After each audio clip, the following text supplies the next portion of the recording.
হে আমার বাড়ির এলাকার ভাই বাবারায়ো, পর্দার অন্তরালের আমার মা বোনেরা একটু মনোযোগ দিয়া শোনেন।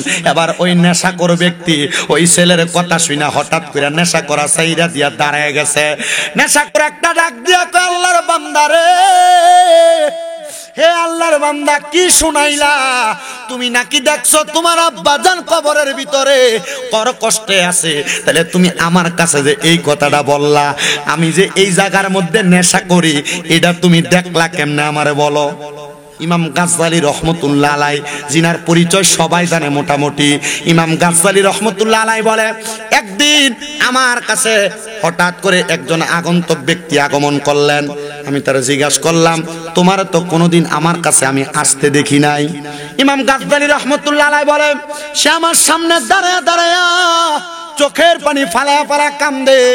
ফজরের নামাজের পরবর্তী সময় আমি তারা জিগাইলাম, এরে বাবা, তুমি কেন আমার চোখের সামনে দাঁড়ায় দাঁড়ায় কান্দো?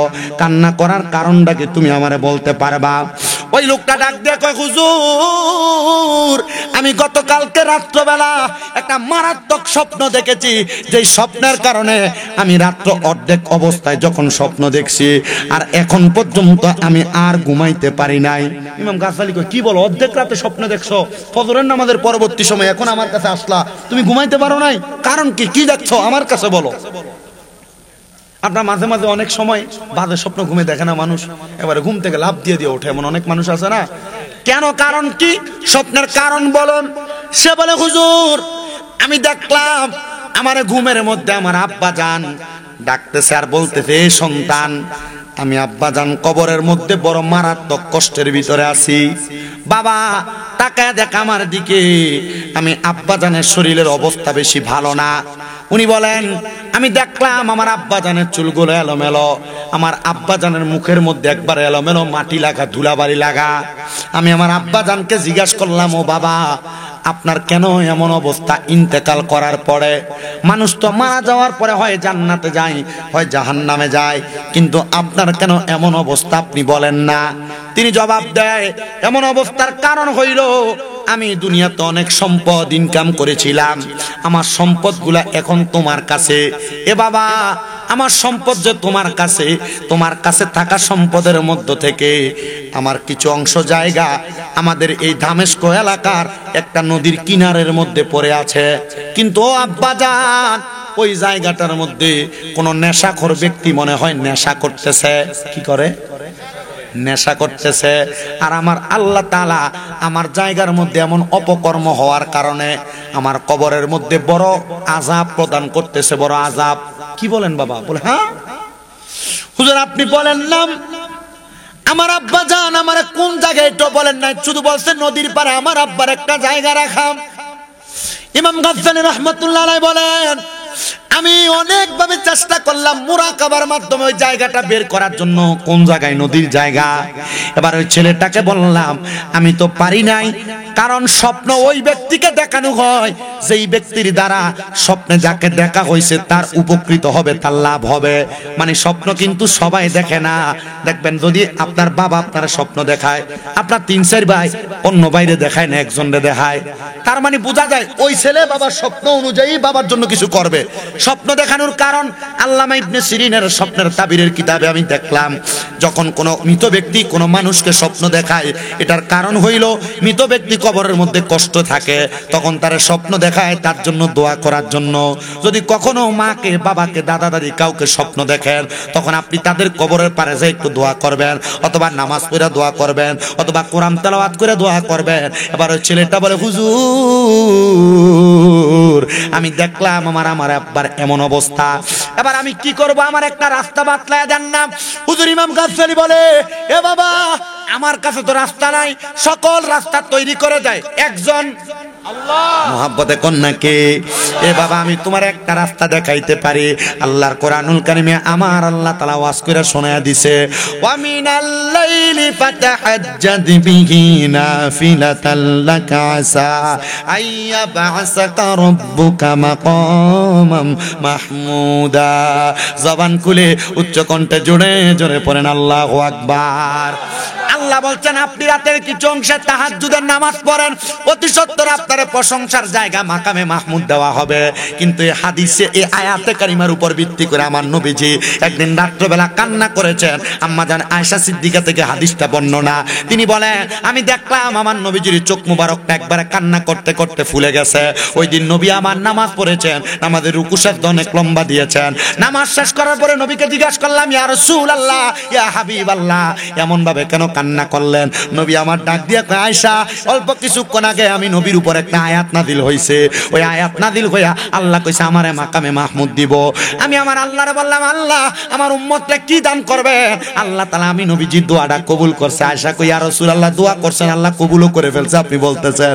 নবী কয়, আয়েশা, আমি নবী একটা উপাধি হইল মুস্তাজাবাতুদ দাওয়াত। আমি নবী যা দোয়া করি আল্লাহ দোয়া কবুল করে। জোরে কোন সুবহানাল্লাহ। নবীজির একটা উপাধি কি? মুস্তাজাবাতুদ দাওয়াত। মুস্তাজাবাতুদ দাওয়াত যদি কেউ হইতে পারে, তাহলে এই ব্যক্তি আল্লাহর কাছে কোনো দোয়া করলে আল্লাহ তার দোয়া ফিরায় না। আল্লাহ তার দোয়া, তা আপনি মুস্তাজাবাতুদ দাওয়াত হইতে পারতেছেন না। আল্লাহর অনেক বান্দা চেষ্টা করলে আমল করে মুস্তাজাবাতুদ দাওয়াত হইতে পারে না, আপনি হইতে পারতেছেন না। এটার কারণ কি জানেন? এটার কারণ হলো আমাদের যে কোনো খাবারের ভিতরে হারাম মিশ্রণ হইতেছে। আমাদের যে কোনো খাবারের ভিতরে, একবার মনে করেন আমি মানুষের ঘরে খাইলাম, বিশেষ করে বিপদে আছে আমরা হুজুররা, মনে করেন আমি এই যে মসজিদে চাকরি করি, এই মসজিদের এলাকার অনেক মানুষ আমরা দাওয়াত দেয়। এখন একজনের বাড়িতে গেলাম, কিন্তু যে হারাম খায়, পরের হক খায়, সুদ খায়, ঘুষ খায়, পরের হক মেরে মেরে খায়, এখন এর বাড়িতে দাওয়াতে গেলাম না, লাগেনি একটা ঝগড়া, বিপদে বেরো যাওয়ান লাগে তার বাড়ি দাওয়াতে। এই খানাটাতে খাইলাম, আমার ফেটে গেল, এই হারাম খাবার কারণে আমার ইবাদত কবুল হবে, গ্যারান্টি আছে? গ্যারান্টি আছে? এই জন্য আমরা মুস্তাজাবাতুদ দাওয়াত বর্তমান জামানায় কিয়ামতের আগ পর্যন্ত আর হইতে পারবো কিনা আমার কাছে সন্দেহ লাগে। কথা কি বুঝতে পারছেন? যেই কোনো না কোনো মাধ্যমে আমাদের পেটের ভিতরে হারাম খাবার ঢুকে। এবার আম্মা জান আয়েশা কই, ইয়া রাসূলুল্লাহ, আল্লাহ কি কবুল করছে আপনি বলেন? নবী আমার বলে, ও আয়েশা, আমার আল্লাহ তাআলা কবুল করছে আমার কোন উম্মত যদি তাহাজ্জুদ নামাজ পড়া তার কোন বিপদের কথা, অভাবের কথা, টেনশনের কথা, রোগের কথা, এক কথায় তার কোন প্রয়োজনের কথা আমি আল্লাহর কাছে প্রকাশ করে, আমার আল্লাহ তাআলা তাহাজ্জুদের নামাজের বরকতে তার ওই আশা পূরণ করে দিবে। কোন সুবহানাল্লাহ। মুসলমান ও আমার বাড়াইরের বাবারা, এ বাড়াইরের যুবক বন্ধুরা গো, পর্দার অন্তরালের মা বোনেরা, ওই ছেলে বলে, হুজুর তাহলে আপনি আমারে বলতেছেন তাহাজ্জুদের নামাজ পড়া আল্লাহর কাছে বলতাম আল্লাহ যেন আমার বাবারে মাফ করে দেয়। এবার ওই ছেলেটা বলে, আমি তাহাজ্জুদের নামাজ পড়লাম, একদিন পড়া আমি মুরাকাবা করার চেষ্টা করলাম, পারলাম না। 2 দিন তাহাজ্জুদের নামাজ পড়লাম, কিন্তু আমি দেখলাম না। কিন্তু 3 দিন যখন আমি তাহাজ্জুদের নামাজ পড়লাম, আমি দেখলাম আমার বাড়ির পাশেই নদীর কিনারে একজন এই এলাকার দামেস্কের নেশাখোর ব্যক্তি, সে নদীর পাড়ে লুকায়া লুকায়া গাছের আড়ালের মধ্যে নেশা করে। আমি তাড়াতাড়ি ঘুম থেকে জাগ্রত হয়ে গেলাম। আমি যে তারা বললাম, ভাই সাহেব, আল্লাহর রাস্তে এই জায়গার মধ্যে নেশা করবা না। বলে, কারণ কি? কারণ তুমি আমারে বলো। বলে, আমার আব্বাজান কবরের মধ্যে জাহান্নামের আগুনের মধ্যে জ্বলতেছে, আমার আব্বাজান কবরে বড় কষ্ট আছে। আমি চাই না তুমি সন্তান আমার আব্বাজানের দেওয়া জায়গার মধ্যে অপকর্ম করার কারণে আমার আব্বা জাহান্নামের আগুনে জ্বলক। তার মানে বোঝা যায় আপনাদের বাবা মা আপনারা জায়গা জমি দিয়া গেছে, আপনি যে আপনার নাতির আগা কাটানির ভিতরে ড্যান্সের ফাটি লাগান, আল্লাহর কসম আপনি দুনিয়াতে মাটি কাফান, আল্লাহ আপনার বাবার কবরের ভিতরে আপনার আব্বার ভিট কাফায়। কথা বুঝছে? আপনার আব্বা আম্মা যে আপনার জায়গা সম্পদ দিয়ে গেছে, দিয়ে কিন্তু আপনি মালিক হয়ে গেছেন না। আপনার আব্বা আম্মা এটা দিয়ে দেওয়ার কারণে আপনি যে অপকর্ম করেন এটার ফল পায় কই? তাহলে আপনার আব্বা আম্মা কি আপনার জন্ম দিয়ে ভুল করলো? আপনার আব্বা আম্মা আপনার কষ্ট করে জন্ম দিছে না? আপনি যে আপনার আব্বা আম্মার কবরের আযাবের কারণ হয়ে দাঁড়াইলেন।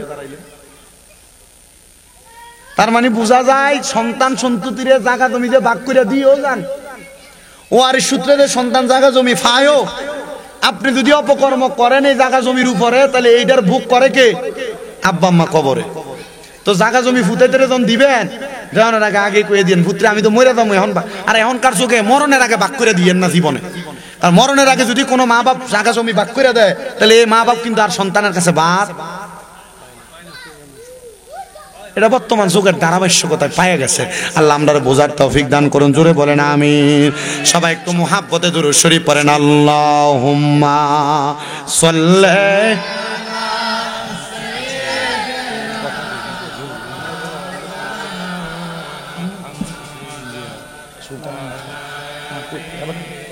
না না আপনার কথা কইছি দুরূদ শরীফ পড়লে কষ্ট হয় একটু মুহাব্বতে পড়েন না আল্লাহুম্মা সাল্লি আলা কত ভদ্র কত আদব মুহাম্মাদ ওয়া আলা মাওলানা ওরে লাশটি যখন গরমে জলে গোসলেরই পরে বিছানাটা সাজাই দিবি খুশবু আতরে বলেন বিছানাটা সাজাই দিবি খুশবু আতরে পড়বি কোরআনে দুরুদ শরীফ পড়বি কোরআনে দুরুদ শরীফ কান্না বিলাপ করিস না কাফনে দিস নবীজির নাম বলিস না রে বলিস না কাফনে দিস নবীজির নাম বলিস না আমি হঠাৎ করে গেলে মোরে আমি হঠাৎ করে গেলে মোরে কাঁদিস না কেউ কাঁদিস না কাফনে দিস নবীজির নাম বলিস না রে বলিস না আল্লাহুম্মা সাল্লি মাওলানা মুহাম্মদ ওয়ালা আলি সাইয়্যিদিনা হে আমার বাড়ির এলাকার ভাই বাবারা ও পর্দার অন্তরালের আমার মা বোনেরা একটু মনোযোগ দিয়া শোনেন এবার ওই নেশাখোর ব্যক্তি ওই ছেলের কথা শুনে হঠাৎ করে নেশা করা সাইরা দিয়া দাঁড়ায় গেছে নেশাখোর একটা ডাক দিয়া কয় আল্লাহর বান্দারে হে আল্লাহর বান্দা কি শুনাইলা তুমি নাকি দেখছো তোমার আব্বাজান কবরের ভিতরে কর কষ্টে আছে তাহলে তুমি আমার কাছে যে এই কথাটা বললা আমি যে এই জায়গার মধ্যে নেশা করি এটা তুমি দেখলা কেমনে আমারে বলো কারণ আব্বা তো এই কথা বলে নাই আব্বা শুধু বলছে কি নদীর পারে আমার একটা জায়গা আছে ওই জায়গার ভিতরে একজন নেশাখোর নেশা করার কারণে আল্লাহ আমার কবরে আযাব দেয় নেশা করে ডাক দিয়া কয় এ বান্দা শোনো আমি একটা মা হারা পুত্রে আমি একটা বাবা হারা সন্তান আমার মা বাবার মুখ আমি আমার জন্মের পর থেকে দেখি নাই চিনি নাই আমার মা বাবা ইন্তেকাল করছে আমি আমার মা বাবার কবরটা শুধু চিনি কিন্তু আমার মা বাবার কবর যে আমি চিনি আম্মা আব্বা কবরে কেমন আছে আমি জানি না এ সন্তান আজকের মাহফিলে বাড়াই এলাকায় কে বসছ তোমার মারে মাটি দিয়া কে বসছ তোমার বাপরে মাটি দিয়া মনোযোগ দিয়া বয়ানটা শুনবা আমি আর অল্প কিছু সময় আপনাদের কাছে বয়ানটা করব যদি কষ্ট হয় আপনারা ধৈর্য নিয়ে আমার বয়ানটা শ্রবণ করবেন আজকের মাহফিলের বিশেষ বক্তা হাফেজ মহিউদ্দিন বিন ইসমাইল সাহেব আমার পরে মূল্যবান তাকরীর করবেন আপনারা আমার কথাগুলো একটু চিন্তা করবেন এবং আপনার জীবনের সাথে মিলানোর চেষ্টা করবেন ওই ছেলেটা ডাক দিয়ে কয় আমি নেশা করি আমার মা নাই বাপ নাই আমার কোনো অভিভাবক নাই অভিভাবক ছাড়া সন্তান ভালো হইতে পারে খারাপও হইতে পারে বাবা তুমি বলো না আমি নেশা করা ছেড়ে দিব তবে তুমি যে আমার এই নেশা করা জায়গাটা দেখছো এবং চিনছো এটার কারণটা কি অথবা কেমনে দেখছো আমারে বলতে পারবানি কই এটার একটা মাধ্যম হলো তাহাজ্জুদের নামাজ দূরে কোন কিসের নামাজ এটা হলো তাহাজ্জুদের নামাজ এ বাবা আমি তাহাজ্জুদের নামাজ পড়তে চাই এ বাড়াইর এলাকার যুবক কত বিদেশ যাওয়ার চেষ্টা করো বিদেশ যাইতে পারো না এ বাড়াইর এলাকার পর্দার অন্তরালের মা বোনেরা গর্ভের ভিতরে সন্তান আসে না কত ডাক্তার দেখাইলা আল্লাহর কসম এ যুবকের দল বিদেশ যাওয়ার চেষ্টা করো তাহাজ্জুদের নামাজ পড়া চোখের পানি ফালাও আল্লাহর কাছে এ পর্দার অন্তরালের মা বোনেরা তাহাজ্জুদের নামাজ পড়ে আল্লাহর কাছে কান্দো এই তাহাজ্জুদের নামাজ আল্লাহ তাআলার পক্ষ থেকে বান্দার জন্য বড় একটা নিয়ামত যদি তাহাজ্জুদের নামাজ পড়ো আল্লাহর কাছে কান্দো দেখবা আল্লাহ গর্ভে সন্তান দান করব এ বয়স্ক বাবারা জীবনে তো অনেক গুনাহ করলেন কত ওয়াক্ত নামাজ আপনার কাজা হইছে, কত ওয়াক্ত নামাজ আপনি ছাড়ছেন, আপনি নিজে এটা জবাব দিতে পারবেন না। আমি বলবো ফজরের নামাজের আগে ওইটা তাহাজ্জুদের নামাজটা পড়বেন আর আমার আল্লাহর কাছে কান্নাকাটি করবেন। কারণ আমার আল্লাহ তাআলা দুনিয়ার জমিনের মধ্যে বান্দার টাকা পয়সা ধন দৌলত কোনো কিছু চায় না, কিন্তু বান্দা যখন চোখের পানি ফালায়া ফালায়া কান্দে, চোখের পানি মাটিতে পড়ার সাথে সাথে আল্লাহর আরশ আজিমটা থরথর করে কাঁপতে থাকে। আর ফেরেশতারা জিজ্ঞাসা, আল্লাহর আরশ আজিম কেন কাঁপে? আল্লাহ জবাব দেয়, মনে হয় আমার কোনো আদরের বান্দা আমি আল্লাহর কাছে মাপ চেয়েছে চোখের পানি ফালায়া কান্দে। কারণ আমার আরশ আজিম দুনিয়ার কোনো ঝড় তুফান লাগতে পারে না, কিন্তু আমার বান্দার চোখের পানি যখন মাটিতে পড়ে, আমার আরশ আজিমটা এই বান্দার চোখের পানির ধাক্কা সহ্য করতে পারে না। সবচাইতে বড় নিয়ামত রে, সবচাইতে বড় নিয়ামত।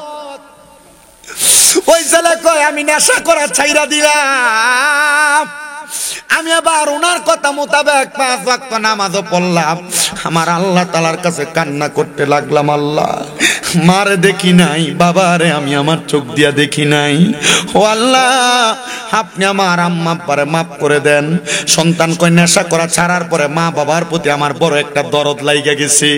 এবার আমি হুজুরকে বললাম, হুজুর আপনার সোহবতে থাকলে আমার বিশ্বাস আমি আমার মা বাবার একবার হইলো ঘুমের ঘরে দেখতে পারবো।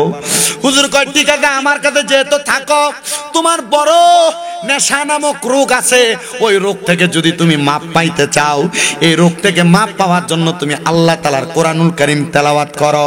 ছেলেটা কয় আমি আল্লাহ তাআলার কোরআনুল কারীম এমন ভাবে তেলাওয়াত করতে লাগলাম 3 মাস সময় লাগলো না, আমি আল্লাহ তাআলার কোরআনটা ভালোভাবে তেলাওয়াত করা শিখে গেলাম। এবার আমি তাহাজ্জুদের নামাজ পড়লাম। একদিন আল্লাহ তাআলার কাছে কাঁদতেছি, আল্লাহ যেন আমার মারে মাফ করে দেয়, আমার আব্বারে মাফ করে দেয়। কিন্তু অন্য দিনও কান্দি, আজকের কান্না আর অন্য দিনের কান্না এক কান্না না। কোরআন শিখার পরে আমার সিনাটা বড় ফুরা লাগতাছে।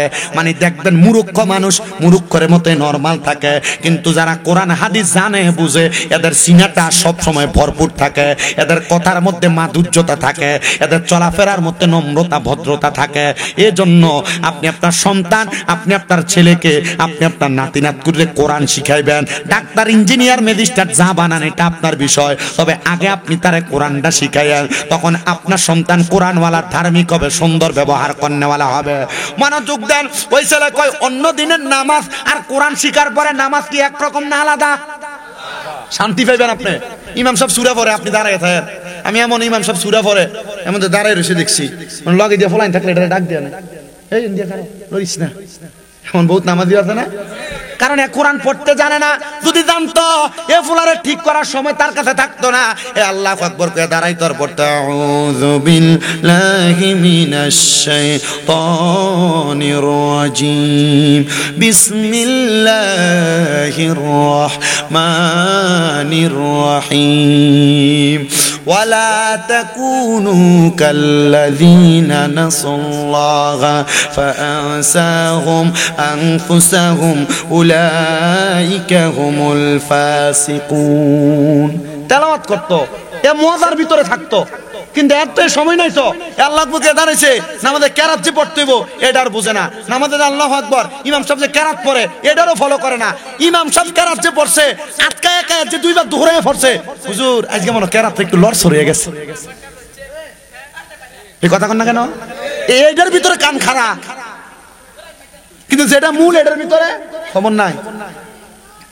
এবার ওই ছেলে ডাক দিয়া কয়, আপনার কষ্ট দিতেছে কোনো? আমি কিন্তু আপনাদের এই সাইডটাতে আর কখনো আসি না ভাই, আপনারা কেমন ওয়াজ শোনেন আমি এটা জানি না। বুঝলা? আচ্ছা ঠিক আছে, আপনারা বুঝতেছেন নি? ওয়াজ বুঝলে আমল করন লাগবো নি, ওয়াজের উপরে কষ্ট করে আমল করেন। আমি মোটামুটি আরো 25 মিনিট ওয়াজ করেন, কষ্ট হইব আপনারা? অসুবিধা হইব আপনারা? আমি আমার ওয়াজ দ্বারা আমি নির্দিষ্ট জায়গায় ফালাইয়া এরপর আপনাদের থেকে বিদায় নিব। তবে আমি আপনাদের কষ্ট দিয়ে এখান থেকে যাইতে চাই না, ওয়াজটা শেষ করে বোঝাই দিয়ে যাইতে চাই, এটা আমার ওয়াজের একটা সিস্টেম। তবে সাবধান, এই ওয়াজ শুনছেন, শোনার পর যা যা বলছি আপনি দেখেন। আমি কিন্তু আজকের ওয়াজ অনেকগুলা বিষয় আপনাদেরকে বাড়ি দিয়ে গেছি, লাড়া দিয়ে গেছি। এটি যদি আপনারা চিন্তা করে করে আপনার জীবনে বাস্তবায়ন করেন, আপনার জীবনে এমনি পরিবর্তন হবে। প্রথমে যে একটা বাড়ি দিছিলাম সুদ ঘুষের ব্যাপারে, আপনারা তেমনি ঠিক ঠিক করে লয়ে পড়ছিলেন, বোঝা গেছে বাড়ির এলাকার সুদখোরের অভাব নেই, দেখছেন নি? আবার এটি সাদওয়ানে বয়ে বয়ে লম্বা লম্বা কথাও ঠিক নেই? এ ওয়াজ ভালো লাগতো না।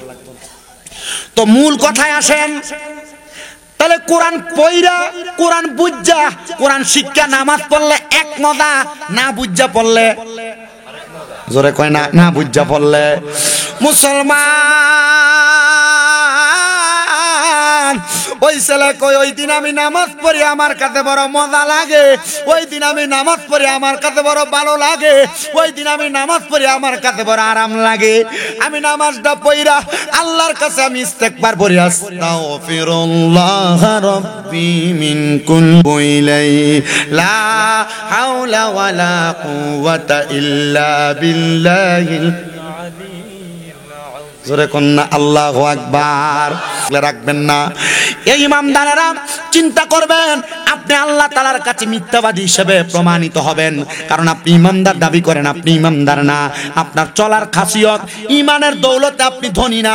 যদি আপনি ইমানের দৌলতে ধনী হইতেন, আল্লাহর কসম রে মুসলমান, আপনি কোনোদিন ইমানের দৌলতে ধনী হইলে দাড়িতে খুল লাগাইতেন না। এরা ইমানদার দাবি করে, ভাই মারা গেছে, মানে মা বাবা মারা গেছে, বোনের সম্পদ বুঝে দেয় না, এমন অনেক ইমানদার হই আছে।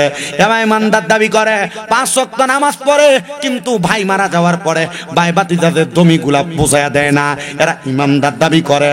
ওই ইমানদাররা, তোমরা তো ইমানদার না, তোমরা তো বেঈমান, কারণ তোমাদের চলার খাসিয়ত ভালো না, তোমাদের চলাফেরার পথের কাজ ভালো না। এবার আপনাদের মনে প্রশ্ন জাগতে পারে, কারা কারা ইমানদার? আসেন এবার ইমানদারের পরিচয় জানি। আমার সাথে সবাই পড়েন, আমানতু বিল্লাহি ওয়া মালাইকাতিহি ওয়া কুতুবিহি ওয়া রাসূলিহি ওয়াল ইয়াউমিল আখিরি ওয়াল কদরি খাইরিহি ওয়া শাররিহি মিনাল্লাহি তাআলা ওয়াল বাসি বাদাল মাউত। 7টা বিষয়ের প্রতি ঈমান আনা লাগবে।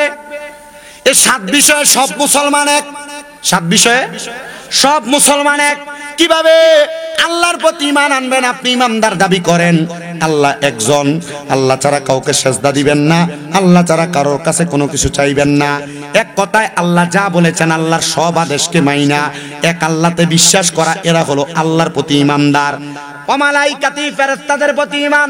আল্লাহ তাআলার ধারক বাহক, আল্লাহ তাআলার দুনিয়ার জমিনের মধ্যে ওহী প্রেরণের ধারক বাহক, বার্তা বাহক যারা, এবং বান্দাকে পর্যালোচনা করার জন্য, পর্যবেক্ষণ করার জন্য যে ফেরেশতারা, এরা হলো দুনিয়ার জমিনের মধ্যে আল্লাহ তাআলার ধারক বাহক, আল্লাহ তাআলার ওহীর ধারক বাহক।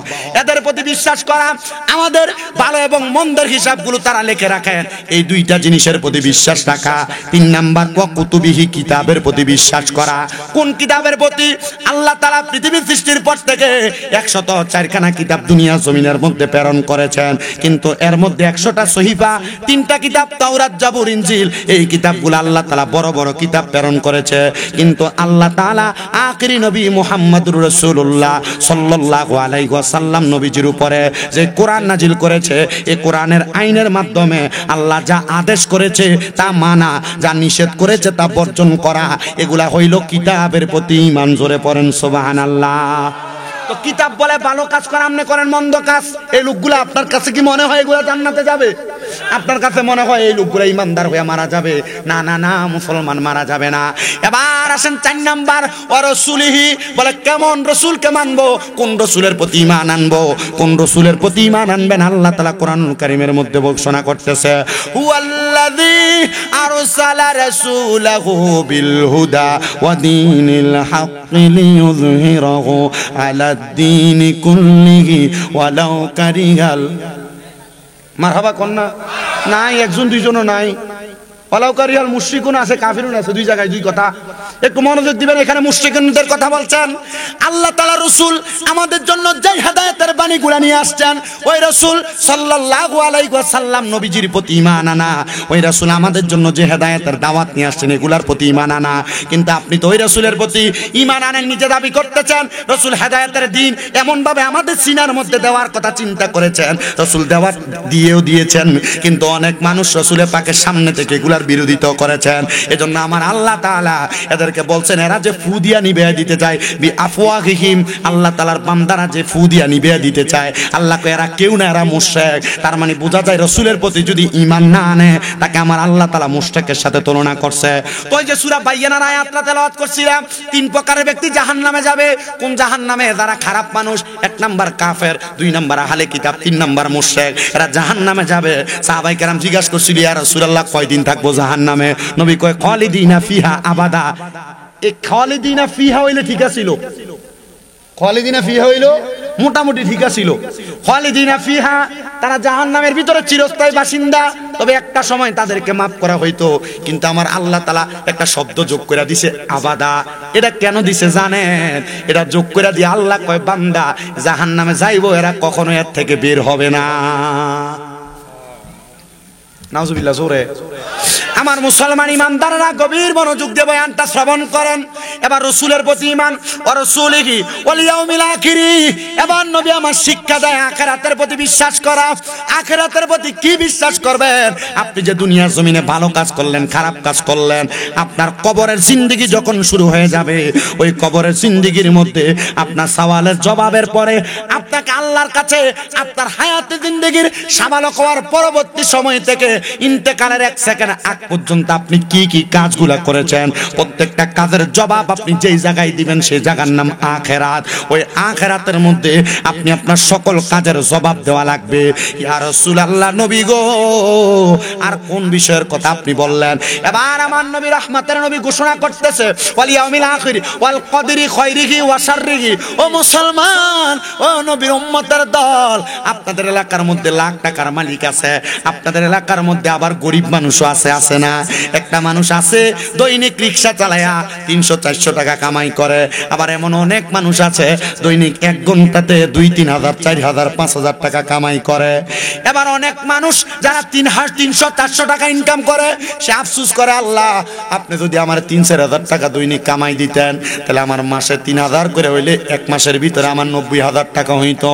ও আল্লাহ, আপনি যদি আবার 3,000 ওয়ালা চিন্তা করে, আল্লাহ যদি আমার একদিনে 10,000 টাকা ইনকাম করার সুযোগ দিতেন, তাহলে আমার 1 মাসের ভিতর আমার 3 লাখ টাকা কামাই হইতো না।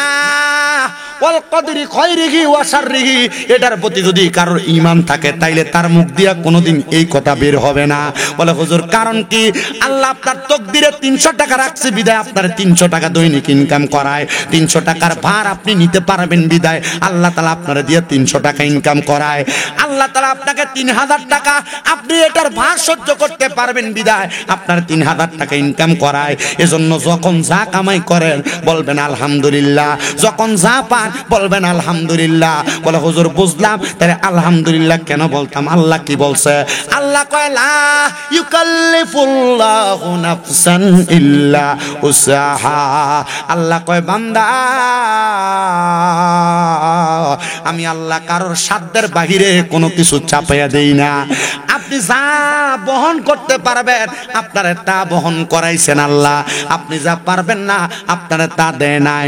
মুসলমান, একটা ছোট বাচ্চা মাত্র 6-7 বছর বয়স, 50 কেজি একটা চাউলের বস্তা দিলাম তার মাথায়,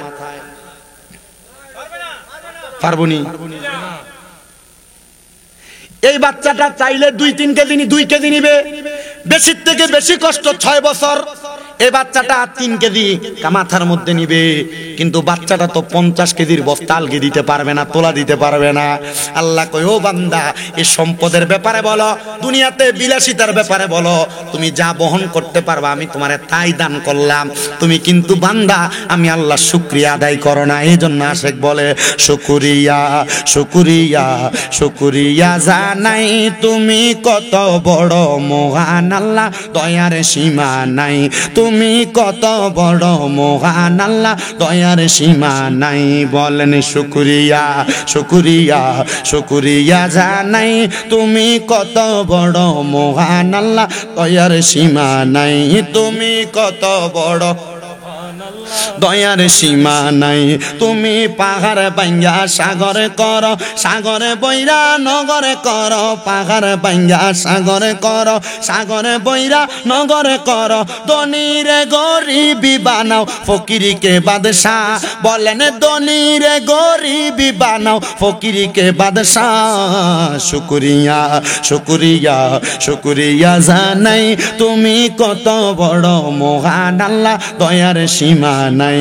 তুমি কত বড় মহান আল্লাহ, সীমা নাই।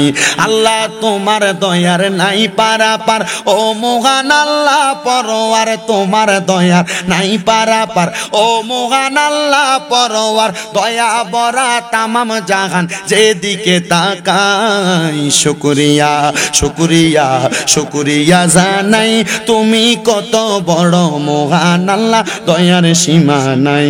তুমি কত বড় মহান আল্লাহ, দয়ার সীমা নাই। একটা জবানও বন্ধ রাখবেন না। এবার আপনারা বলেন, এই 7টা বিষয়ের প্রতি পরিপূর্ণ ঈমান আনার দরকার আছে না নাই?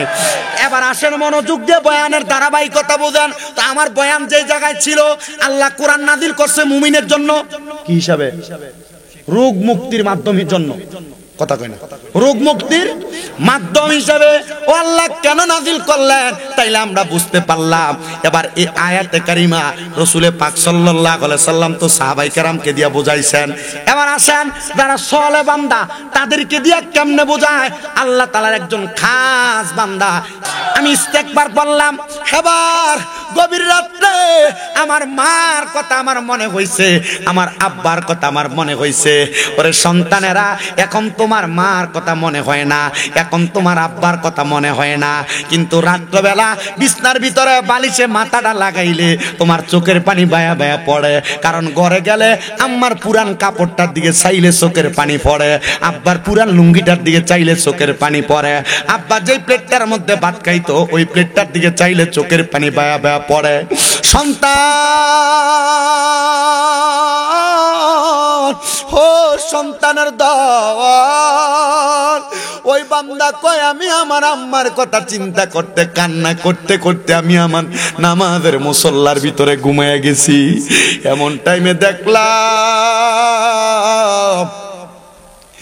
এমন টাইমে আমি দেখলাম রে, দুইজন পুরুষ, একজন পুরুষ একজন নারী একটা জায়গার মধ্যে বসা, সুন্দর খাবার তাদের সামনে, তারা সুন্দর সুন্দর খাবার গুলা খাইতেছে।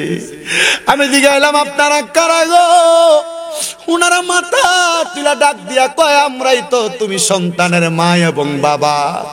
এ মা, একটা বার আপনার চেহারাটা আমি সন্তানরা দেখান। আপনার চেহারাটা দেখার জন্য আমার মন টানসান আনসান করে।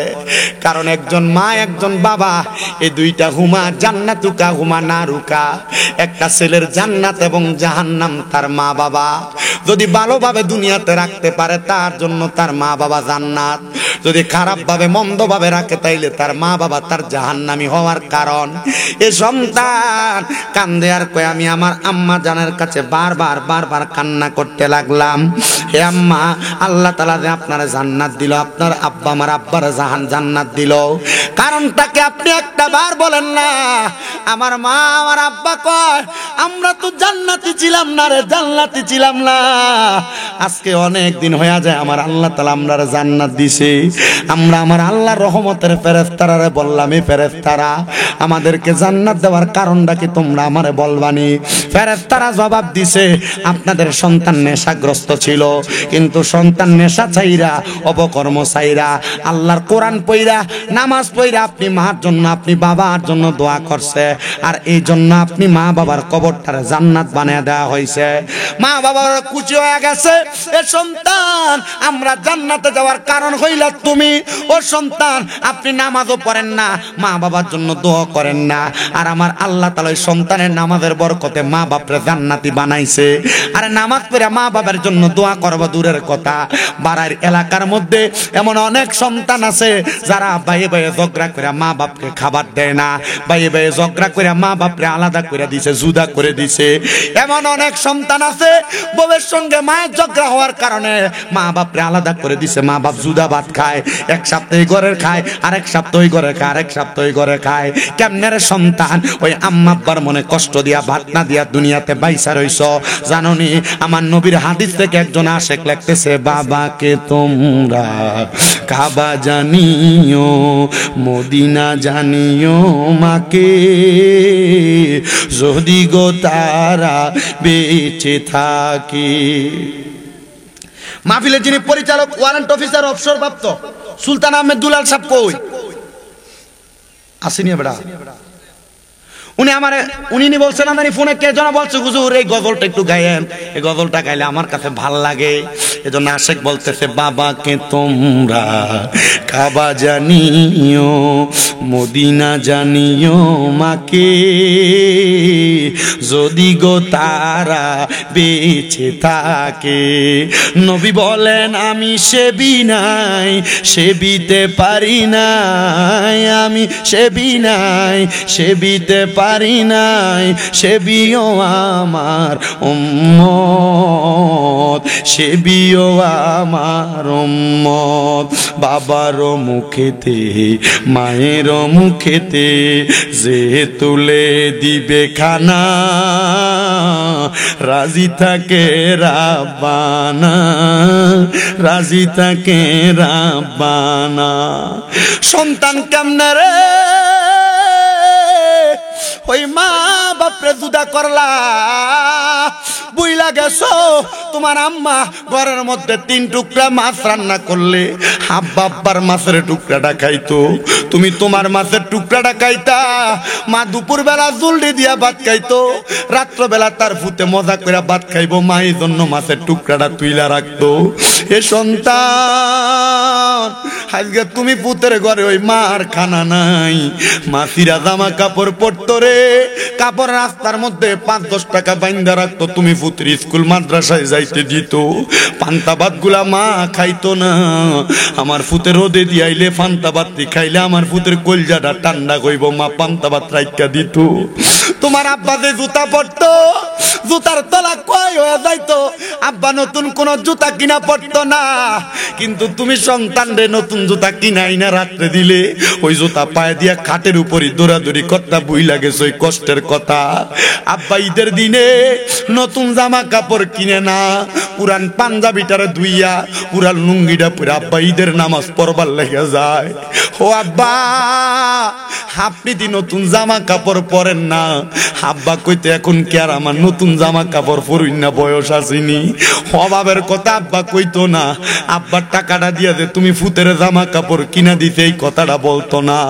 আজকে ওই আব্বা জান অন্ধকার কবরে। সন্তান, তুমি লাখ লাখ টাকার মালিক, কিন্তু তোমার আব্বার একটা 500 টাকা দামের লুঙ্গি কিনা আব্বারে পরাইতে পারো না। ওই মা কবরে ওই আম্মার 1000 টাকার একটা কাপড় কিনা পরাইতে পারো না। সন্তান, চিন্তা করিস না রে, চিন্তা করিস না। মাহফিলের আখিরি মুনাজাত যখন হবে, আমার আল্লাহর দরবারে রব্বির হামহুমা কামা রব্বায়ানি সগীরা বইলা চোখের পানির ফোঁটাগুলা পালায়া পালায়া কানবা। আমার নবী কয়, কোন সন্তানের মা মারা যাওয়ার পরে, বাবা মারা যাওয়ার পরে রব্বির হামহুমা কামা রব্বায়ানি সগীরা বইলা চোখের মণিকোটার মধ্যে একটা মাছির মাথা পরিমাণ পানি যদি চাইরা দিয়া কান্দে, ওই পানি মাটিতে পড়ার আগে আমার আল্লাহ তার মা বাবার জীবনের গুনাহ মাফ করে দেয়। এ সন্তান, কেউ যদি এমন মা বাপরে জুদা করে দিয়া থাকো, আলাদা করে দিয়া থাকো, পারলে দেন আপনার পাও আমার সামনে দেন, আমি আমার জিহ্বা দিয়ে আপনার পাওটা পরিষ্কার করে দেবো। বলে, হুজুর কারণটা কি? কারণ হইল ওই মা বাবার মনে কষ্ট দিয়া শামীম দাদা না, পুরা কুমিল্লা শহরের সবচাইতে বড় আলেম দিয়া ওয়াজ করাইবা বাড়া এলাকায়। নামাজ পড়িরা রোজা রাইকা আম্মা আব্বারে বাদ দিতা না, আলাদা কইরা দিবা, আম্মা আব্বারে জুদা কইরা দিবা। আল্লাহর কসম, এই ওয়াজ দিয়া কোনো লাভ হবে না।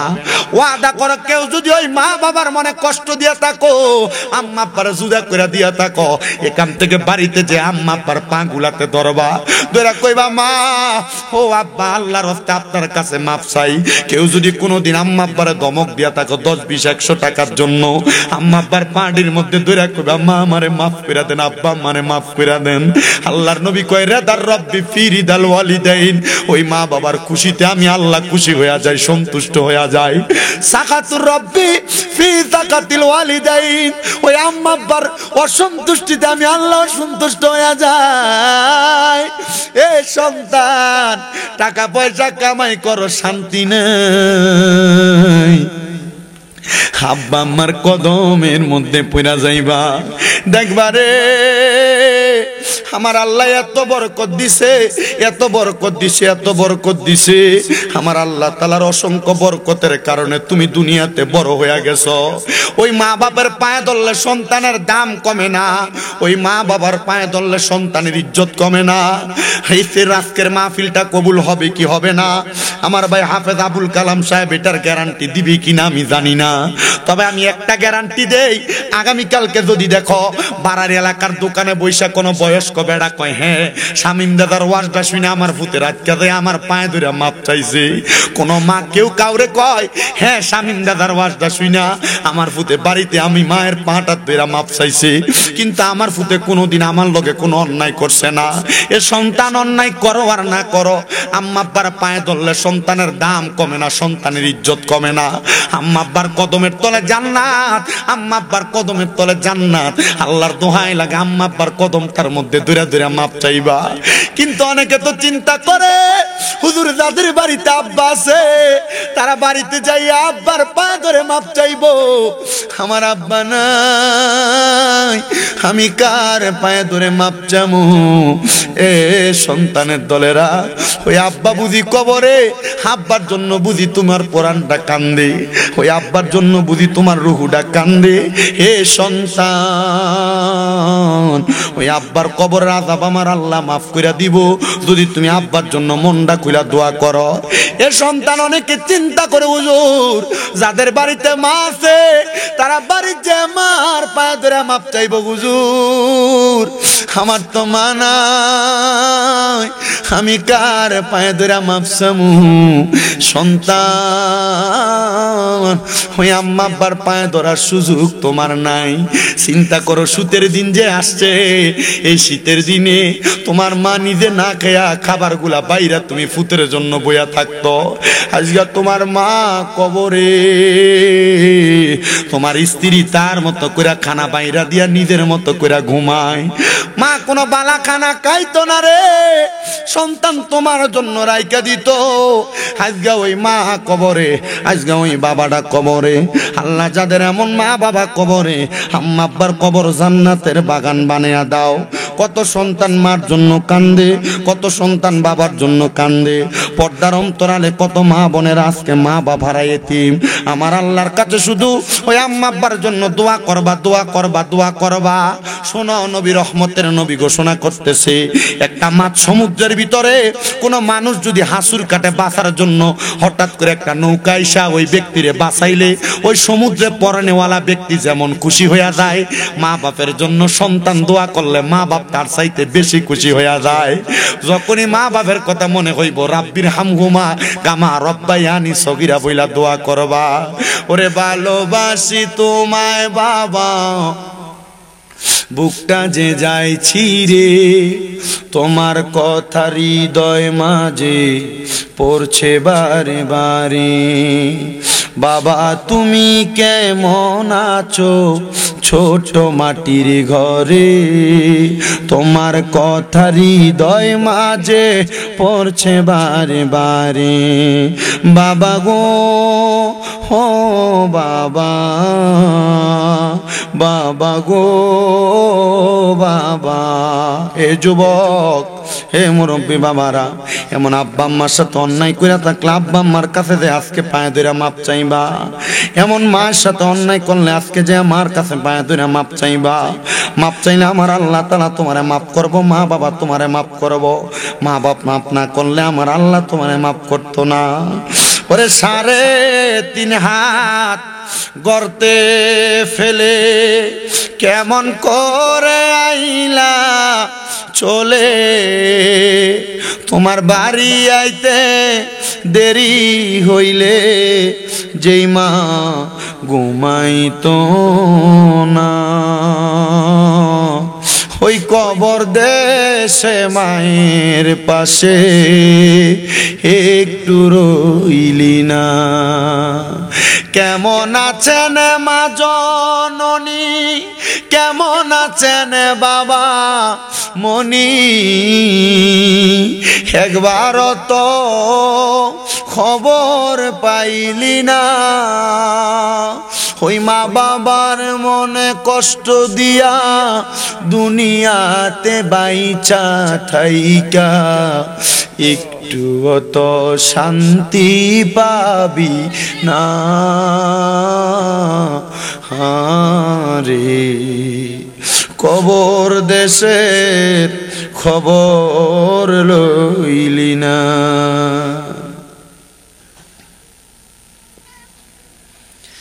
সন্তানের দল আমার নামাজ পড়বা রোজা রাখবা হজ যাকাত সব ইবাদত করবা কিন্তু এই আম্মা আব্বার মনে কষ্ট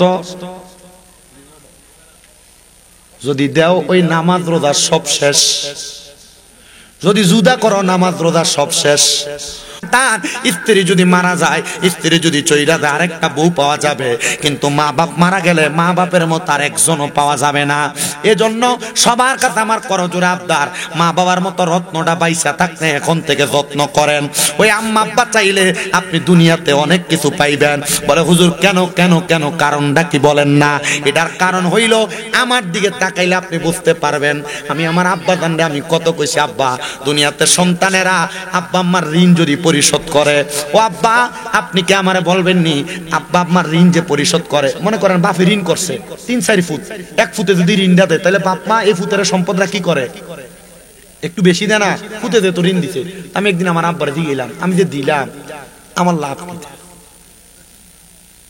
আমার আপনি তো জায়গা জমিও না আপনি আমার দিবেন করতে এবার আমি মাথা খাইছি আমি কিটা কইরাম আমি তোর দোয়া কইরাম আর কি আমি কি আমার দরকার এই কথা কই না আমরা দরকার কোনটা আরে মিয়া এমন অনেক টাকাওয়ালা আছে দেখেন এলাকায় আমি বাচ্চাদের বসে বলছিলাম না এমন অনেক টাকাওয়ালা আছে বাপের কাছ থেকে 5-10 টাকা ছাইয়া ছাইয়া লইয়া গেছে কিন্তু এখন চা দোকানে বাবার বয়সে অনেক বয়স্ক বাবা বসে থাকে কিন্তু এই ফুতে কিন্তু বাপের 100 টাকা হাত খরচের জন্য দিতে পারে না তার কাছে টাকা আছে আছে না অনেক পয়সা আছে আব্বা আম্মা কষ্ট করে খাওয়াইছে আমার বাপে যে কয় আরে বেটা তোরা তো এখন বালা জিন্দেগি কাটাস আমরা আগে মানুষ যে আলু তুলে যেত ক্ষেতের এরপরে গুড়া যে আলু থাকতো এটি টোয়াই আনতাম টোহাই আইনা এটি সিদ্ধ করে খাইতাম এখন তো ভাতের চাউল ফাঁস আগে আমরা ওই যে গরুর খুদের চাউল আইনা চাউল আইন দেওয়ার পরে খাইতাম আপনার বাপে আপনার এমনি মানুষ করছে আমি বুঝছি আমার বাপে আমার এমনি মানুষ করছে না কষ্ট করে আইনা খাওয়াইছে না ওই কষ্ট করার পর আমি ফুটে যদি ওই বাপের ফেটে লাথি দেই লাভ হইল আমরা এমন ভাবে মানুষ করছে আমরা আব্বা আম্মা কিন্তু আপনারা অনেক সন্তান আছেন কি রে কেকরাইছে কই থেকে এখন এটা কষ্ট করে ধরে নিয়ে আমার ইচ্ছে রে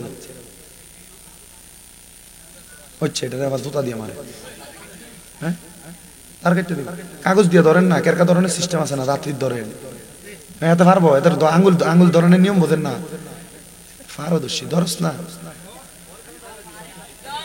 মারহাবা কোন মারহাবা এটা এগুলো তো মাখলুকাত এগুলো ওয়াজ শুনতেই পারে শোনক না কোরআন তেলাওয়াত শুনতে পারে আলহামদুলিল্লাহ আলহামদুলিল্লাহ পানি টানি ছেড়ে দিস বা ফুরের সাইডে সারিস আল্লাহ যেন কবুল করে জোরে কোন আমিন আপনার আমার মা বাবা আমরা এত কষ্ট করে মানুষ করছে কিন্তু আজকে আপনার ঘরের মধ্যে কত মেহমান অতিথি খানা খায় কিন্তু আপনি কিন্তু আপনার মা বাপরে একটু ভালো খানা মুখে দিতে পারেন না টাকা আছে কিন্তু দেওয়ার মতো স্বাদ আছে সাধ্য নাই কারণ মা বাবা কবরে শুয়ে রইছে আল্লাহ তাআলা ওই আম্মা আব্বার কবরটারে জান্নাতের বাগান বানাক যাদের মা বাবা বেঁচে আছে আম্মা আব্বার হায়াতে বরকত দান করুন জোরে কোন আমিন ইমাম সাহেব হুজুর আসার আগে মানে আমার পরবর্তী মহিউদ্দিন বিন ইসমাইল হুজুরকে নিয়ে আসেন হুজুর আসার আগে আমার সাথে একটু মোহাব্বতে ইসমে জাতের আল্লাহ তাআলার জিকির করবেন তোমরা